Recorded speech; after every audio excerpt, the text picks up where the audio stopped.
What's going on, everybody? David here. Today we're talking photo gear. I went out and I purchased a new camera today, and I want to talk about that. I will do an unboxing too, and if you go right here on the timeline, then you should be able to check out the unboxing. But I want to talk a little bit about why I made the switch. So I'm originally a Canon shooter. I've been shooting Canon for over 8 years now. I've had the Canon 7D, and I also have had the have now the Canon 5D Mark III. I love both of those cameras, but when the Canon 5D Mark IV came out, I was planning on upgrading to that camera, but I wasn't really impressed with it. And so I waited a little bit. The camera came out last year, so I waited a little bit just to see maybe it's not so bad. Maybe the reviews, people will see the camera for what it is and see that it's a better camera. And the reviews didn't really change.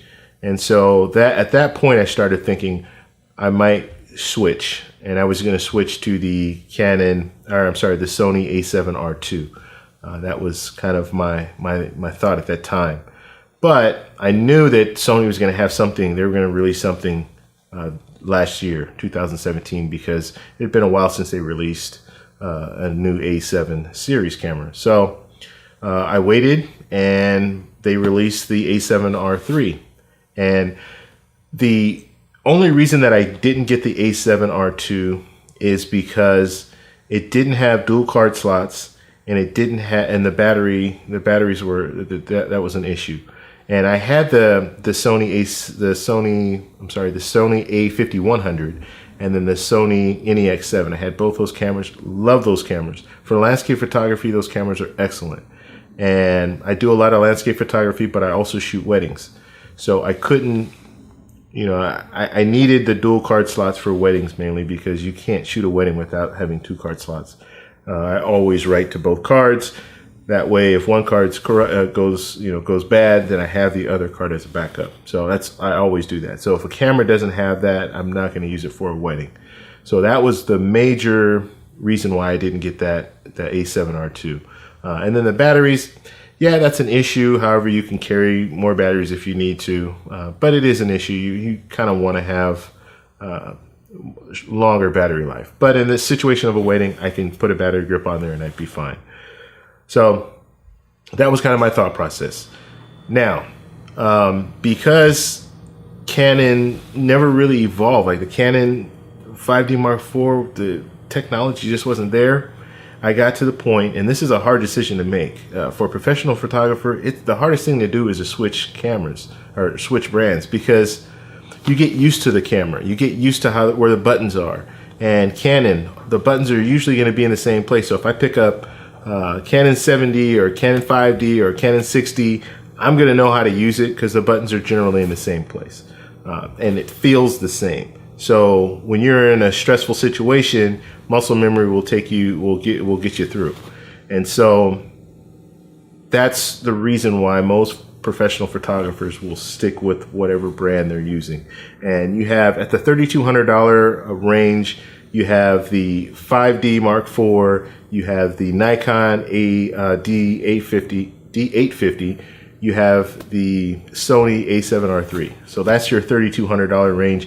That's the professional photographer camera range, really, because most professional photographers will have one of those 3 cameras, at least right now at this point. Now you have some other photographers that have the Hasselblads and all that stuff, but that's a whole different ball game. But most professional photographers shooting weddings and things like that will have one of those cameras. So that's pretty much the reason why I switched, is because of the technology. We're talking 10 frames per second with this camera, so I can shoot wildlife, I can shoot sports. They have eye autofocus with this camera, so if I'm shooting a wedding and the bride's coming down the aisle, I can lock focus on her eye. Just lock focus on it while she's coming down the aisle. Just keep taking pictures, compose it the way that I want. I don't have to recompose my shots. Just take the pictures while she's walking down the aisle, and every shot should be near sharp on her eye. So that was, to me, that was like something that that's a game changer to me. Now, I haven't used it. I've seen it in action, but I haven't actually done it. So we'll see how good it is. And like I said, the dual card slots, that was great for me. Having a longer battery life, that was also great for me. The fact that it's a mirrorless camera and I can use Canon lenses was a real big factor, because I have Canon lenses right now. So do I sell all my Canon lenses? No, I can use them by just getting an adapter, a Metabones adapter. They have some other brands too. And I can use those adapters in order to use Canon lenses and use other lenses, use a different adapter for different lenses. So that's great as well. And that was another thing that I thought about. The fact that the camera is a little smaller than your Canon 5D Mark IV, Mark III, the DSLR cameras, is a little bit smaller. So for travel, it's great. It's shooting 42 megapixels, so I can print some really big prints with that. And I can also crop in. So if I'm shooting a wedding and I want to crop in on a shot, I can crop in on the shot and still have a really nice, sharp, good print. So those are some of the things that I was really thinking about. And this has in-camera stabilization, so it will allow me to use a variety of different lenses that don't have image stabilization. It doesn't matter because it has 5-axis in-camera stabilization. So it's another thing.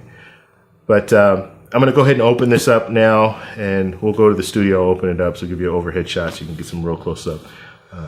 Okay, so this is what comes in the box, and I don't want to bore you with the details of opening a box, but basically you have all your paperwork here, your manual and all that, user guide, all that good stuff. Then you have camera strap, you have USB adapter, you have this little funky device here, which I don't know what it is, and I'll have to figure that out. And you have cable here for your charger, you have your charger, you have your battery, and you have your camera. So Sony A7Riii. So it's pretty nice, very heavy. It's like, I mean, it's a smaller camera. Let me show you. Compared to, this is a 5D Mark III. So you can see the size difference from the top there, and then the size difference as far as height goes. So you can see it's a lot smaller than your normal DSLR camera, and so I will have to get used to that. I have pretty big hands, so that might be an issue in the future. But I can always get a battery grip. I can get a battery grip on the bottom, so that's one of the things that I was thinking about. So if it's not comfortable for, like, let's say a wedding shoot, then I can always get the battery grip. But I will be taking these off because I don't like the noise they make. But this is a solid camera, and if you hold them, this doesn't have a, let's take off the lens here. So if you hold them, they feel, I mean, this is heavier. Definitely this is heavier. This is really solid. So I would say they're similar in weight. But this feels like a rock.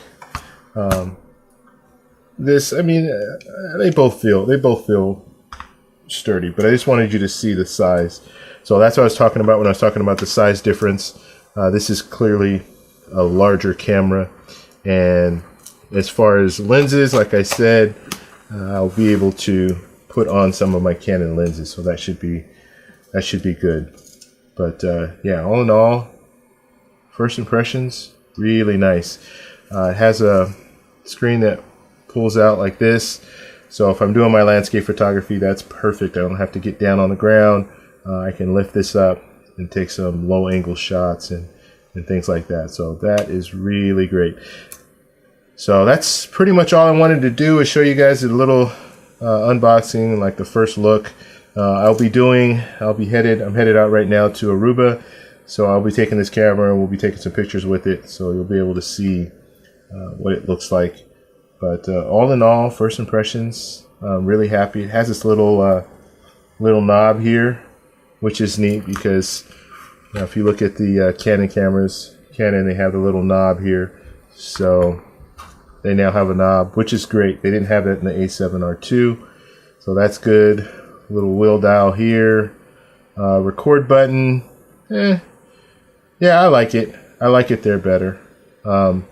It used to be on the side here, and I had I think it was the A5100 also had it. I think it was in the same place. But here's a little better. It's actually more natural. It's not as natural. So if I want to click the video, I can just click right there. So that's nice. But all in all, good. Has a little locking mechanism for your dial here, so that's good. It's kind of a Canon thing too. So, all right, that's all I have for you guys. Please subscribe for more. And like I said, I will be doing a little extensive review of this camera, tutorials, all different types of stuff. This is going to be my new camera for my landscape and wedding photography. So, all right, I'll talk to you guys later. Bye.